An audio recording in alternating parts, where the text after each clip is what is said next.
we need to get the word out, because I think once people learn how complicit our government is in the starvation of children, that's going to be an engine for transformation, for civil society to engage more fully to change the current status quo. That's the voice of documentary filmmaker Skye Fitzgerald. He's today's guest on Press the Button, a Ploughshares Fund podcast dedicated to nuclear policy and national security. And now, here are your co-hosts, Michelle Dover and Tom Kalina. Welcome back to Press the Button. Tom, it is April and diplomacy is in season. The United States and other signatories to the JCPOA will reconvene in Vienna, Austria this week in an effort to revive the agreement. Hi, Michelle. Yes, indeed, this is good news. Hopes are rising for a breakthrough on U.S.-Iran diplomacy. There are still challenges ahead to fully restoring the deal, but the talks are a step in the right direction. Indeed, we'll be following the issue closely. And with that, let's get into the rest of today's news. What do you have lined up for us on Early Warning? Today, we look at two issues related to America's endless wars. First, we look at what to expect from the Iran talks in Vienna, which we see as crucial to preventing the next war in the Middle East. And then we talk about the Biden administration and Congress and what they are doing to revise the current congressional war authorizations that have led us to war in Afghanistan and Iraq. So please stay with us. After that, Farshad Farahat, actor, director, and board member of the Ploughshares Fund, sits down with film director Skye Fitzgerald. Fitzgerald produced the Oscar-nominated documentary Hunger Ward about the ongoing famine in Yemen and the efforts of 2 hospitals to combat child malnutrition. The powerful film is the third in a refugee trilogy of documentaries by Fitzgerald, and as I mentioned, it has been nominated for this year's Oscars in the category of Best Documentary Short Subject. Finally, we answer a question on the Biden administration's shift towards a more progressive nuclear policy agenda on this week's Q&A segment. And remember, if you want your question answered on the air, shoot us a DM at PressButtonPod or send us an email at pressthebutton@plowshares.org. And if you like what you hear, remember to hit subscribe and leave us a rating. Every little bit helps us to grow our show and our audience, so we really appreciate any support. And with that, let's get into today's episode. The clock is ticking. And now, Early Warning. Early Warning. Early Warning. Early Warning. A 7-minute synopsis of this week's nuclear news. Thanks, Del. This week, we are covering 2 big developments on efforts to end what have become known as the United States' forever wars.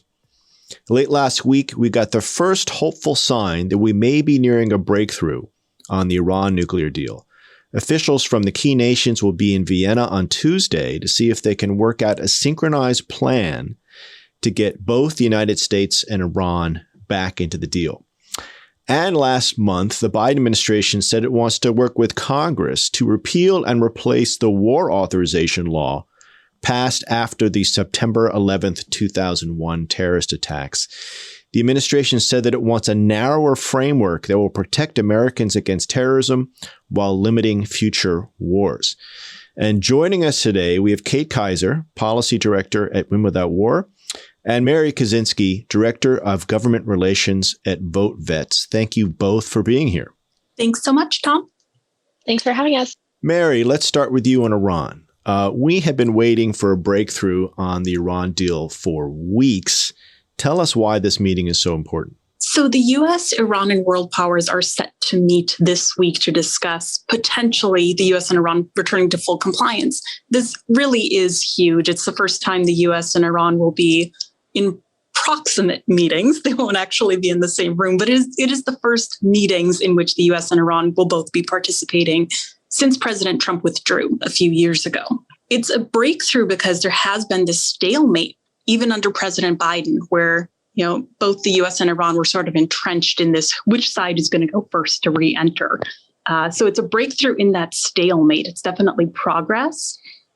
At the same time, it's important to remember that the meeting in and of itself likely won't produce a breakthrough on the policy front. So coming out of this meeting, there probably won't be an initial agreement on the steps both sides will take. What we hope is that this meeting will be the first in a series of meetings in which the US and Iran will agree on mutual and simultaneous steps to rejoin the JCPOA. That process will likely play out over the next 2 months. And this is the first and a hugely important meeting. So where do you see this going next? Do you imagine that we might get a situation where Iran and the United States actually meet directly? It's certainly possible, but it's not necessary, and it's really difficult to say. Will a face-to-face meeting be necessary? It's unclear. Both sides could possibly see that as a concession, or they could see it as necessary, as one step in this process. A face-to-face meeting, certainly isn't necessary. Again, the JCPOA is on paper. Both sides have already agreed to it. Right now, the Europeans and other allies are playing intermediary between the US and Iran. That in and of itself might be enough to get to agreement. And Mary, last question for you. What role does Congress have to play in this? So Congress approved the initial Iran nuclear agreement under the Iran Nuclear Agreement Review Act of 2015. If the US and Iran both agree to return to full compliance with the nuclear deal, that would not necessitate congressional review period because Congress has already reviewed the deal. Now, if there were modifications or a new, more comprehensive agreement or amendments to the initial agreement, that could potentially necessitate congressional review. But as of right now, the role of Congress is really to support diplomacy. We have seen a number of members of Congress speaking out and strongly supporting the Biden administration's diplomacy-first approach to resolving this crisis. Mary, thanks. And Kate, turning to you, why is the administration taking on the war authorization issue and why now? Well, I think the Biden administration has really read the political tea leaves. Over the last 4 years in particular, there's been a growing conversation, particularly amongst the public, about ending endless war, ending the forever war, which are, of course, the post 9/11 wars that the U.S. launched following September 11th, primarily in Iraq and Afghanistan, but now, of course, over many, many countries around the world, with reports saying that the U.S. is combating terrorism, quote unquote, in 80 plus countries now. And so I think that their signal that they want to work with Congress on narrowing the war authorization is positive. The Congress, while it can rebuke presidents and overrule them, it's very rare. And so it's obviously more useful for Congress, where there has been momentum growing for reclamation of war powers, to have a friendly executive in the White House, right, who theoretically is supporting them deciding where the U.S. goes to war, because that is their sole constitutional duty. I think the debate will come when the rubber hits the road and we actually see what goes down in Congress. Now, how do you see Congress responding and what do you think happens next? So I think we've seen Congress take really positive steps to show that they understand where their constituents are and that the status quo of endless war is no longer tenable. So I think that's really important. And one thing that they did a few weeks ago, the House Foreign Affairs Committee actually marked up and passed a clean repeal of the 2002 AUMF.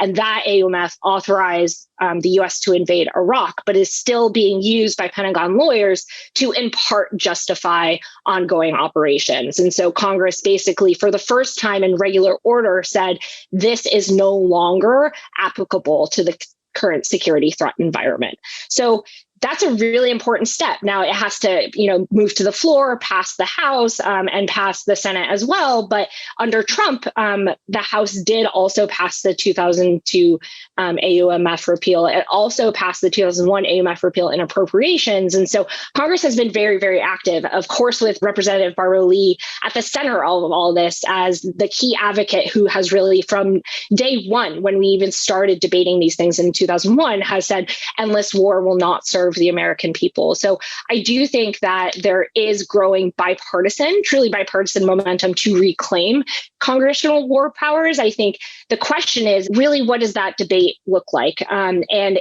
is the executive branch actually supportive of Congress having a full, public, transparent debate about what we have been doing for the last 20 years, the impacts on our country as well as other countries around the world, and also whether even the military and war is the right tool to address this security challenge. And so we really want Congress to be having that debate before we even think about what a replacement might look like.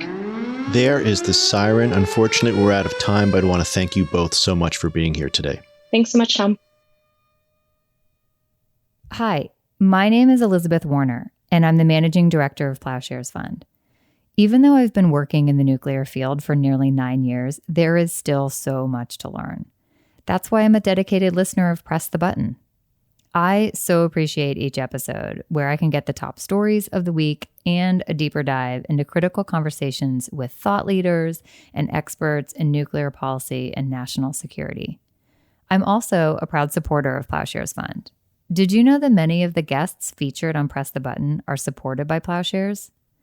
Since our founding 40 years ago, all of our work is made possible by individuals just like you.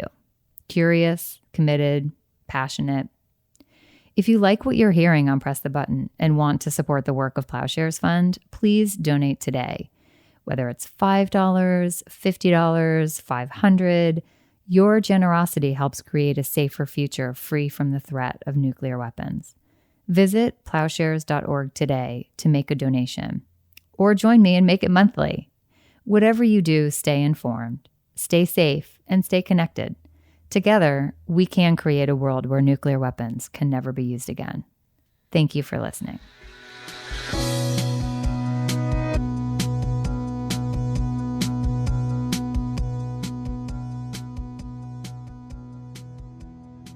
In Yemen, a civil war there has created a humanitarian disaster. For every child killed by bombs and bullets, dozens are starving to death. This could be the world's worst famine in 100 years. Half of the country's health facilities are shut. Patients and staff are often unable to reach clinics because of the heavy fighting and the airstrikes. الحمد لله القرآن الكريم أعطانا ومن أحياها فكأنما أحيا الناس جميعا. Welcome everyone to Press the Button. My guest today is Skye Fitzgerald, an award-winning filmmaker based out of Portland, Oregon. Skye's latest film and latest work is a documentary short called The Hunger Ward, a look at the hunger's toll on the children of war in Yemen, framed through the eyes of two incredible women healthcare workers, Nurse Mikia Mahdi and Dr. Aida Al-Sadiq.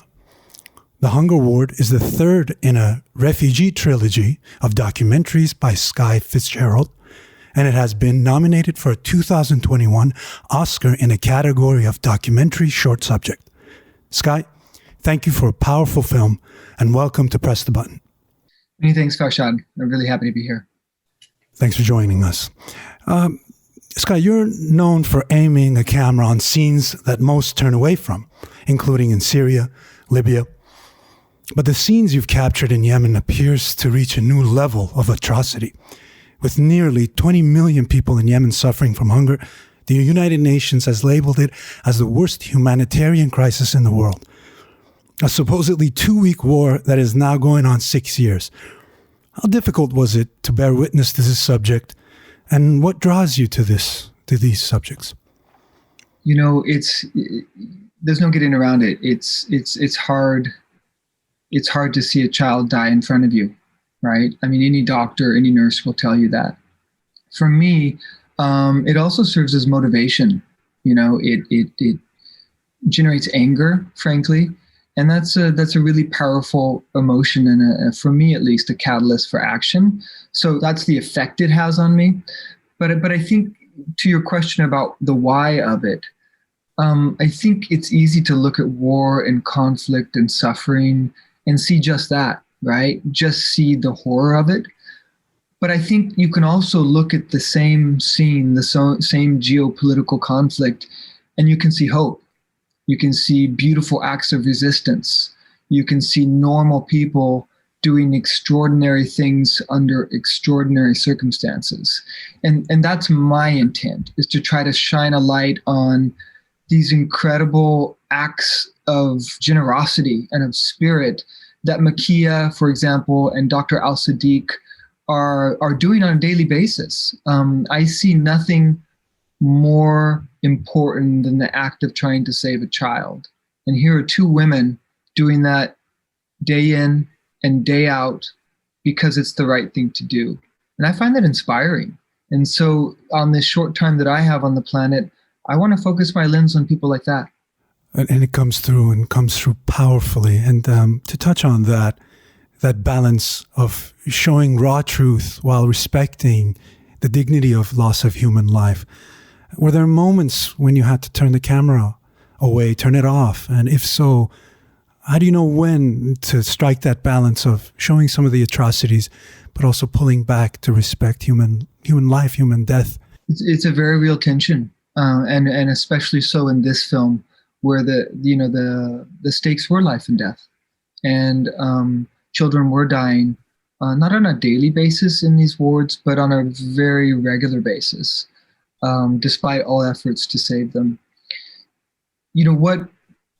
What I wanted to show in the film, Farshad, was, there's a scene near the end of the film where Umayma, a 10-year-old girl, is successfully discharged, right? She's treated, and we have a shot of her walking away down the hallway with her family because she's been treated successfully and she's healing and she's thriving again. And I don't know if you recall, but then later we used the same exact camera position, right, to show Dr. Al-Sadiq leaving the ward after the death of the infant Kakana. And we chose that very intentionally, right? Because we wanted to express this coexistence of realities, right? That in this same ward, in the same space, one day a child will die. And also, one day a child will be successfully treated. And that's what we experienced while doing this project in the field.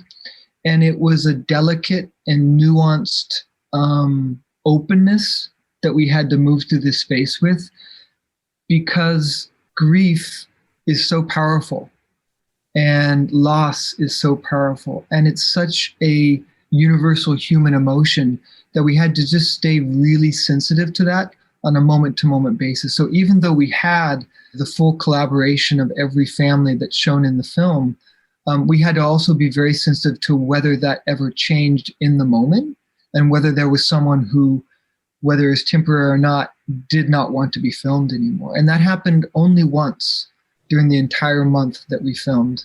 And it was during the death, right after the death of the infant Gala, where the grandmother was in such depths of grief and anger and processing of the passing of her grandchild that she was lashing out at everyone around her. And there was a moment where she asked us to stop during that period, and we did, because she temporarily withdrew her consent. And then she returned about 40 minutes later or so, and she was okay with it again. But there was that moment in time where we needed to respect that because she didn't want to be on camera. I have to say that as a survivor of war, the way you captured that and just explained that with empathy and nuance is an incredible feat. So congratulations on that. It really flowed where you could both realize the pain that was going on and also step back from really recognizing these are human beings going through such horrendous situation on the ground. No film is worth the loss of that trust, in my mind. Absolutely. And that's where that trust creates a visual for the viewer to look at human beings in these situations and not political pawns. Skye, for many listeners, especially here in the United States, Yemen may seem like a faraway place that we have little or no connection to. Can you provide some context on how international governments, such as our own government here in the United States, is contributing to the problems in Yemen? Yeah, in 2014, the Saudi coalition was built, which is a loose alliance of foreign powers that decided to intervene in Yemen. And this was after the Arab Spring, of course, several years after the Arab Spring, and a new government was already in place in Yemen. And Saudi Arabia decided that they didn't want a Shiite group, the Houthis, to control the country on their southern border. And so when the Houthis took the city of Sana'a in the north of Yemen, they decided to intervene, thinking they would quickly dislodge what they thought was a small, weak rebel group. And that turned out to be far from the case. So Saudi Arabia enlisted the Emiratis and the United States and others to start bombing campaigns, thinking that it would be a quick victory. 6 years in, it has not been, and tens of thousands of civilians in the north have been killed by these often indiscriminate bombing raids. And the U.S. has done a very slow step back incrementally over time to try to withdraw from the conflict and slowly withdraw support from Saudi Arabia as well. The current status is that there is an air and sea blockade over the country that is directly contributing to the famine in the country, which is increasing on a daily basis. So the Saudis control airspace over the entire country. They've closed down commercial flights into the Sana'a airport, which is preventing food and medicine from being flown in. And then the port of Hodeidah on the western coast, which is the primary port that foodstuffs flow in from. There's a chokehold on that that's preventing foodstuffs as well as diesel, which is needed to transport the foodstuffs to the areas where famine is most widespread. So it's contributing directly to the starvation of children that we show in the film. And our government continues to support it. In continuation of that reality, we could talk about other countries that are involved in the disaster in Yemen, whether it's Iran on one side, Saudis on the other side. But we are here in the States, and the best approach is to focus on our involvement. And over the past 2 decades, U.S. military policies have contributed to over or nearly 4 million deaths in the region, tens of millions of refugees. I personally experienced the use of U.S. weapons and the subsequent displacement while Saddam, similar to MBS today, was bombing Tehran nightly during the Iran-Iraq War. In your opinion, what drives U.S. policy toward the Middle East? Is it still a racist colonial sense of superiority toward natives? Or is it about money gained from arms sales and oil supplies? What drives this policy that has been mired in conflict for the last, since the 60 years now, since the overthrow of Mossadegh in Iran in 1953? Yeah, Farshad, that's such an excellent question and beautifully put. And, I'm not a policy wonk. I'm a filmmaker and a storyteller. But speaking as a layperson and a non-political scientist, I would say that it's all of the things you noted, right? I do think it's imperialism on one point. I think there is racism involved, obviously. But what I think drives it as much as anything nowadays is what I think is sort of a misunderstanding of our need to continue to ally ourselves in the same way with Saudi Arabia, frankly. Because that was built, that alliance is longstanding for so many decades. But it was first generated not only for geopolitical stability in the region, which continues to be important, right? But which hasn't been happening due to this alliance, right? It's actually been having the opposite effect in the case of Yemen, at least. But also the need for oil, right? We all know that for so long that alliance was deemed to be absolutely critical between the United States and Saudi Arabia so that we'd have free and easy access to oil. I think that has changed. That's changed with the US's sort of ability to generate so much more oil and with the changing of energy dynamics globally over the past several years. And I don't think our policy has transformed with that reality. And I think that there are so many lobbyists from the Middle East working Washington at the moment that our decision makers haven't altered course when they should. I don't know how to say it otherwise. I just don't think our government has responded to the new geopolitical reality that we ought to respond to. That is the sad truth, but I feel both with the changing geopolitical ground and the changing demographic grounds in the United States, we might have allies that could push for an end to these policies that are not beneficial to our interest or theirs. Yeah, and there's some heroes on that front, Farshad. I mean, if we look at Ro Khanna, for example, out of California. He is one of those few politicians who speaks the truth, right? And then really demands change with a clear voice and with, I think, a real moral authority, as does Bernie Sanders on the Yemen front. And so I'm hopeful that there are politicians out there that are starting to break that stranglehold a little bit, but I don't think it's going to happen overnight. I think it's a long process, and it takes more Ro Khannas and more Bernie Sanders to do it.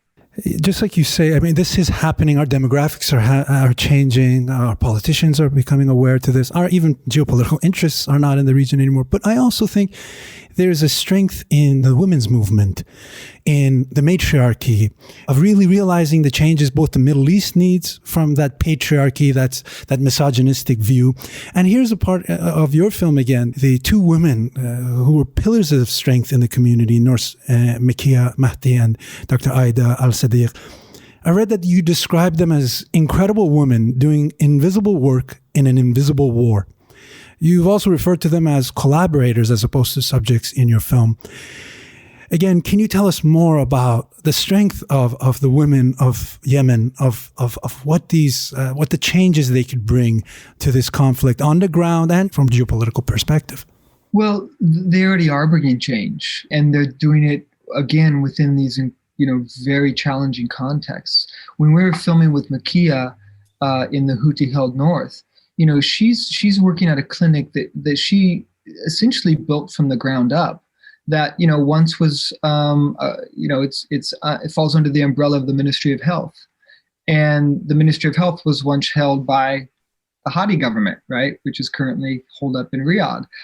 Now it's held by Ansar Allah, by the Houthis, and so despite who has control over this clinic that she controls or ought to be controlling, she has to find a way to negotiate all of the intricacies of doing her work under the umbrella of war. And so that means that, the salaries of her staff, which may be supplemented by the World Health Program usually, they may not come in for a year and a half, right? Because of the various checkpoints and roadblocks and taxes, or the chokehold on the port in Hodeidah. She has to still find a way to retain her staff, right? And find a way to pay them, even when the salaries which are supposed, the sources which are supposed to be paying those salaries aren't showing up. Let me give you one small example of how she operates. Technically, when a child arrives at the clinic, and she has people come from hundreds of kilometers away sometimes. When we were there, a child showed up who was desperately ill, suffering from SAMS, severe acute malnutrition. And the child showed up with a father, a male guardian. And yet, of course, in Yemen, a male guardian can't stay in the clinic. And so many doctors, and I've seen this happen in other hospitals, would just turn that child away until a female relative or female guardian was there. And I watched as Makia had this conversation, right? And this child was desperately sick. And so when Makia realized that there was no female guardian there, she told the father to wait, and she walked into another room, and she asked one of the other mothers who had a child in the clinic if they would serve as the guardian for this child that they knew not at all, right? Got the permission, came back out, and then just had the father leave the child with this sort of substitute mother. So at least she'd have permission to have the girl there and start treatment until the family could get a female guardian there. So, even though technically she wasn't supposed to have a child there unless there was a guardian, she finds solutions. She always evolves her approach to make sure that she can get the most essential thing done, which is saving a child's life. So that's a very small example, but I saw examples like that every moment we were with Aida and Makia. Breathtaking, courageous. Skye, you're hearing these stories that even I haven't heard. How would you characterize the media coverage of these moments, this crisis, people on the ground? Who can we turn to see this, to visualize this? Are there groups that are covering this? It's very difficult to cover these stories. The New York Times got in a number of reporters and journalists in the fall of 2018. And I don't know if you saw those stories, but they were really powerful photojournalist stories that really landed, I think, in the West in a way that previous stories had, because they showed just how the famine was deepening and specifically the impact it was having on children.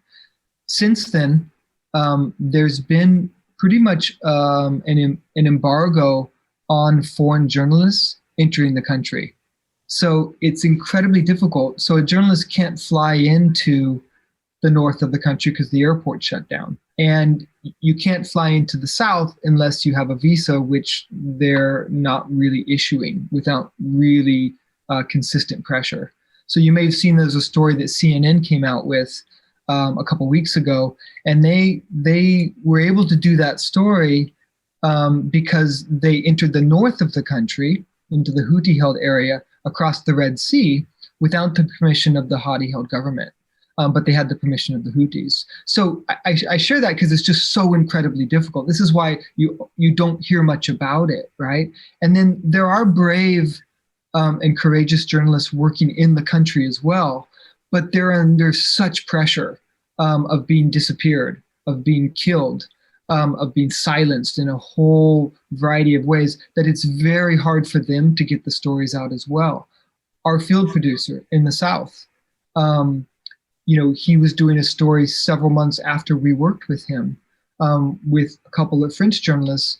And because the Emiratis didn't want them to tell this story, he was jailed and imprisoned and tortured for 6 months because he was doing a story that the foreign powers that have intervened didn't want to get out. So that was a huge challenge for us, and it's a huge challenge for any filmmaker or journalist trying to get these out. So you can see our film, of course, which is on Pluto TV, and we'll be launching other places shortly as well. I would refer people back to the New York Times series in 2018, which is a bit dated now, but this is the challenge, right? This is why I'm on this podcast right now with you, because we need to get the word out, because I think once people learn how complicit our government is in the starvation of children, that's going to be an engine for transformation, for civil society to engage more fully to change the current status quo. That makes your work that much more powerful. And the 3 documentary series that you've done on refugees, that much more important. How did each film build upon the next? Do you work with the same filmmaking team, as you mentioned, what has gone with some of your team members in Yemen? Tell us about that angle of how the films have built on each other and the filmmaking crew. By necessity, this whole trilogy has needed to be a very small, nimble team because of the nature of the environments we're shooting in. When you're in an operating room on the border of Syria, of course, you can't bring in a 5-person filmmaking team. It's just not viable, right?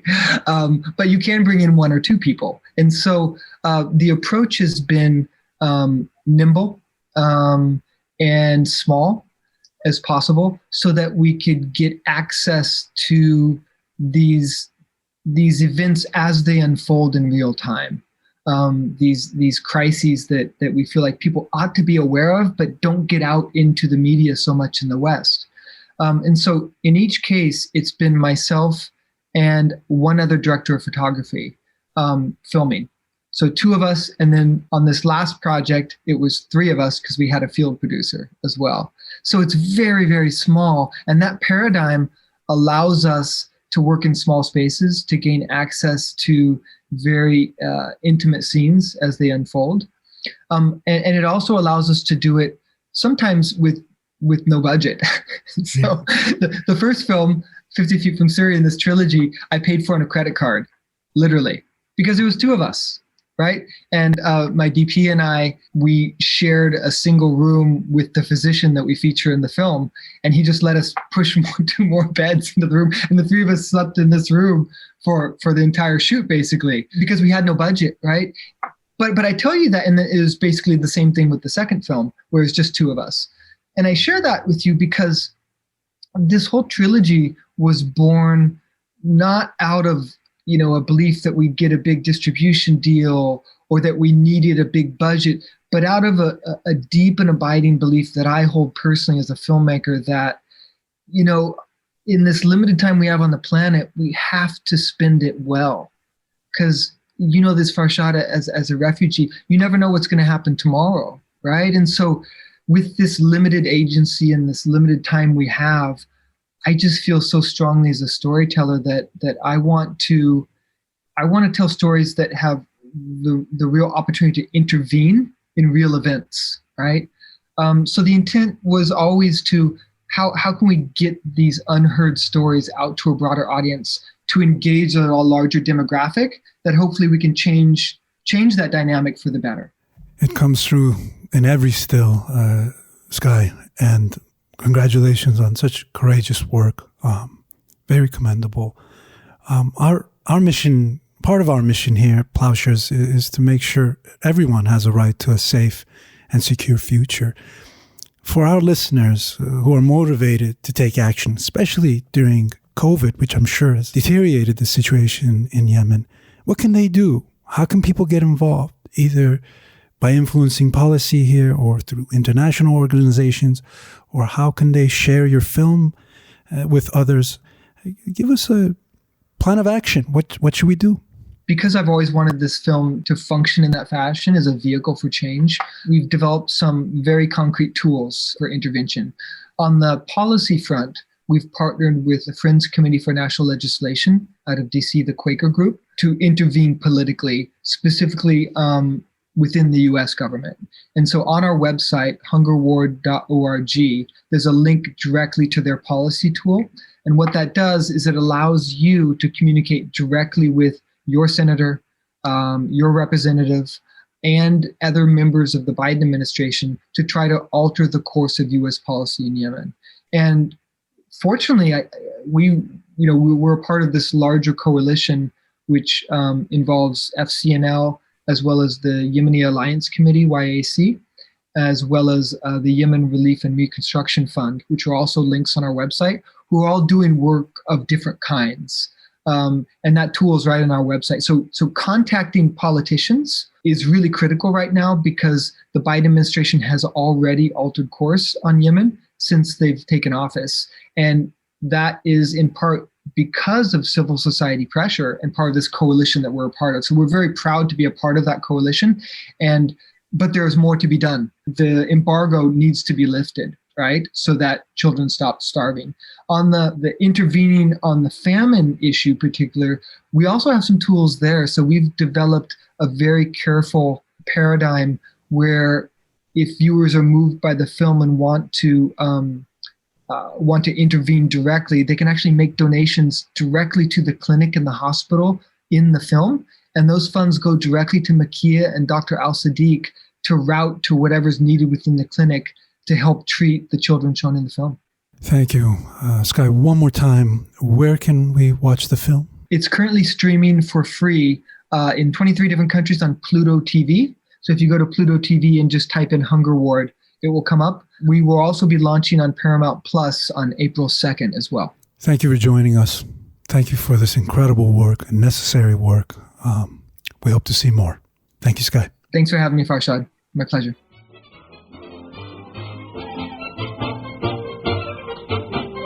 Letters. We get letters. We get stacks and stacks of letters. And now, everyone's favorite nuclear question and answer segment. Are you ready, Tom? Bring it on, Michelle. This week's question comes from Norway. The Norwegian Pugwash team asks, what can U.S. allies and citizens of U.S. ally states do to help the Biden administration shift toward more progressive nuclear policies, like no first use, canceling the ICBMs, negotiating a follow-on to New START, etc.?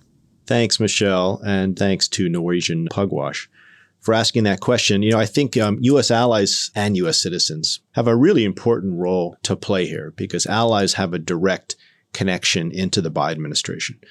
The Biden administration is making a real effort to reconnect with U.S. allies after the damage that the Trump administration did with U.S. alliance relationships. So the Biden administration has an open door, is really trying to build relationships back with allies. And so if the allies have ideas about enacting more progressive U.S. nuclear policies, the allies should definitely talk to the Biden administration about that. And I would just note that relationship can be used in a negative way, unfortunately. Some allies use that relationship an opportunity to push the Biden administration away from more progressive policies. For example, we've been promoting a no first use policy. Some allies, Japan, South Korea, and others, have been pushing against a no first use policy. So allies can have a very important role to play here. It can be a positive role or a negative role. And we certainly encourage the allies to come in on the side of positively advocating for progressive nuclear weapons policies with the new Biden administration. If you're a citizen of a U.S. ally and maybe your views don't match up with your government on U.S. nuclear policy, don't sit by while your government may misrepresent what you want to see. You can speak out as a member of your own country to your own legislatures, promoting policies that you would like to see. And you can support international agreements, for example, the ban treaty, the prohibition on nuclear weapons. Make it clear, even if your country doesn't support that citizens of that country support that. So great question. Let's see the allies get involved. Let's see the citizens of U.S. allies get involved. And hopefully you'll get involved on the side of supporting progressive nuclear policies. Another week, another question. Thanks, Tom. And thank you, Norwegian Pugwash team. And remember, if you want your question answered on the air, shoot us a DM at PressButtonPod or send us an email at pressthebutton@plowshares.org.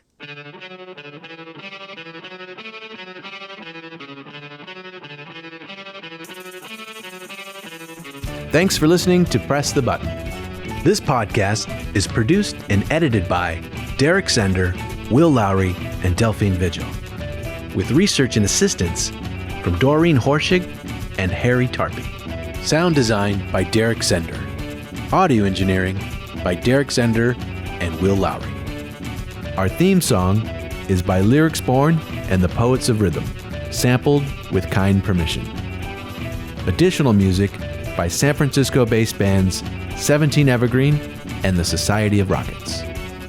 To continue the dialogue and support our work, visit plowshares.org.